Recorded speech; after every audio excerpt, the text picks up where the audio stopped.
ধারাবাহিকের নায়ক জিতু কমলের সাথে একের পর এক সমস্যার জেরে চিরদিনই তুমি যে আমারের মতো জনপ্রিয় ধারাবাহিক থেকে বিদায় নিয়েছেন তিনি।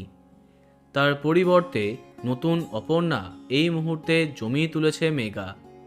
কিন্তু দিতিপ্রিয়ার এমন সিদ্ধান্তে খুশি হতে পারেনি তার অসংখ্য দর্শক। তার মতো এত জনপ্রিয় শিল্পীর এই রকম সিদ্ধান্তে সবাই ভেঙে পড়ে। অনেকে তাকে কটাক্ষ করতে আরম্ভ করে তার সামাজিক পাতায়। তাই মেগা থেকে বেরিয়ে যাবার পরে বিরতি নিতে চেয়েছিলেন তিনি। সোশ্যাল মিডিয়াতেও কোনো কিছু পোস্ট করতে তাকে দেখা যায়নি।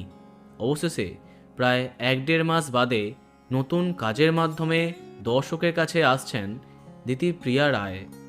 সম্প্রতি এক পরিচালক সৌপ্তিক রায় দিতিপ্রিয়ার সাথে ছবি শেয়ার করে জানিয়েছেন, দিতিপ্রিয়ার সাথে কাজ করে তার খুব ভালো লেগেছে, যদিও কাজের সম্পর্কে কোনো কিছু জানাননি। এদিকে দর্শকেরা মনে করছে সম্ভবত কোনো মিউজিক ভিডিওতে কাজ করতে চলেছেন দিতিপ্রিয়া। কোনো মিউজিক ভিডিও হোক বা কোনো ফটোশ্যুট, দিতিপ্রিয়াকে কাজে ফিরতে দেখে খুশি তার অসংখ্য অনুরাগী। দেখা যাক কবে ধারাবাহিকে তার কামব্যাক হয়।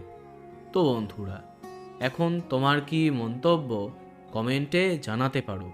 আর এই রকমই আরও অনেক ভিডিও পেতে সাবস্ক্রাইব কারেন্ট বস। ধন্যবাদ।